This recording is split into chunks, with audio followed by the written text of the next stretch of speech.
নমস্কার, আমি অভিজিৎ দাস। মাই network YouTube channel এবং ওয়েবসাইটে সকলকে স্বাগত। আজ আমরা শুরু করছি এডিটর সম্পর্কে। অর্থাৎ এডিটর হলো এমন এক ধরনের বিশেষ সফটওয়্যার বা প্রোগ্রাম যার সাহায্যে কোনো text, code, image, audio, video ইত্যাদি পরিবর্তন এবং বিন্যাস করা যায়। তো অর্থাৎ এডিটর মানে আমরা এডিটর থেকে বুঝতে পারি যে এডিট করা। যেমন আমাদের পেপার এডিটর কী করে, আমাদের যে পেপার তৈরি করে সে এডিট করে, বিভিন্ন জায়গায় কোথায় কোন ছবি, কোথায় কী নিউজটা লাগবে সেটা সে সেট করে। ঠিক তেমনি আমাদের কি এডিটর এমন একটা সফটওয়্যার যার দ্বারা আমাদের কী করি, যেখানে আমাদের সব কিছু এডিট করা যায়। তো এখানে আমাদের ছবি অনেক কিছু করা যায়। তো সেইগুলোর ক্ষেত্রে আমরা না যে আমরা শুধুমাত্র আমরা স্পেসিফিকভাবে আমরা এখন দেখব যে আমরা কোড যখন করছি, অর্থাৎ কি আমরা যখন প্রোগ্রাম করছি বা সফটওয়্যার তৈরি করছি, তো সফটওয়্যার তৈরি করতে গেলে আমাকে কী লিখতে হবে, কোড লিখতে হবে। তো আমি যখন কোডটা লিখবো, তো কোডটা আমি কোথায় লিখবো? কম্পিউটারকে নির্দেশ তো আমি দিব, সেই নির্দেশটা আমাকে নির্দিষ্ট জায়গায় লিখতে হবে।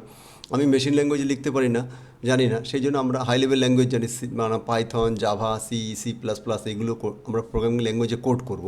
তো সেই কোডগুলো কোনো একটা জায়গায় লিখতে হবে। তো সেই যে জায়গা লেখা, সেই লেখাটার জায়গাটাকে বলা হচ্ছে এডিটার। অর্থাৎ কি আমরা সেখানে এডিট করতে পারি। আমাদের প্রোগ্রামকে লিখি, আমাদের প্রোগ্রাম লিখে যদি কোনো ভুল টুল হয় সেগুলো ঠিক করি, তো এগুলোকে বলা হচ্ছে এডিটার।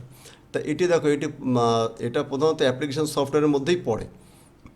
তা আমরা যেহেতু আমরা পড়ছি এখন, আমরা সিস্টেম সফটওয়্যারের পার্ট, কিন্তু এটা আমাদের কি আমাদের অ্যাপ্লিকেশন সফটওয়্যার এবং সিস্টেম সফটওয়্যার দুটোর সঙ্গেই কাজ করে।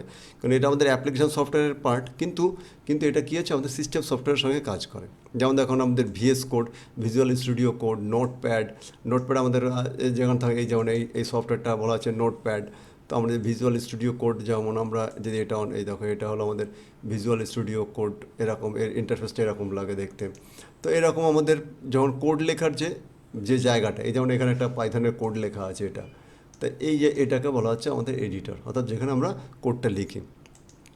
তো এই এডিটরকে আমরা কী বলে, সহজ কথায় যদি আপনাকে পরীক্ষা বা সাধারণ কোনো প্রশ্নের উত্তর দিতে হয়, তবে এটিকে অ্যাপ্লিকেশন সফটওয়্যার বলা হয়।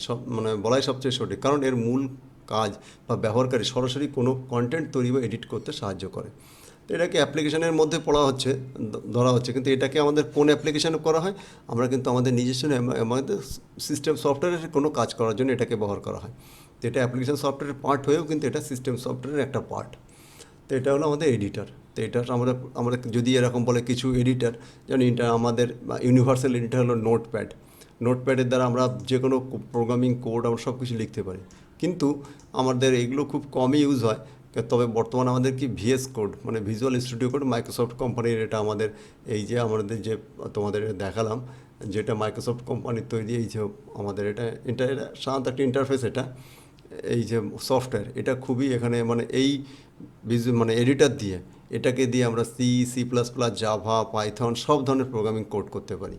তো সেই জন্য এটা আমাদের খুবই দরকারি। তো পরবর্তীতে আমরা থার্ড সেমিস্টার যখন আমরা কোড করবো, তখন ভিজুয়াল স্টুডিওর সাহায্যে আমরা কোড করবো।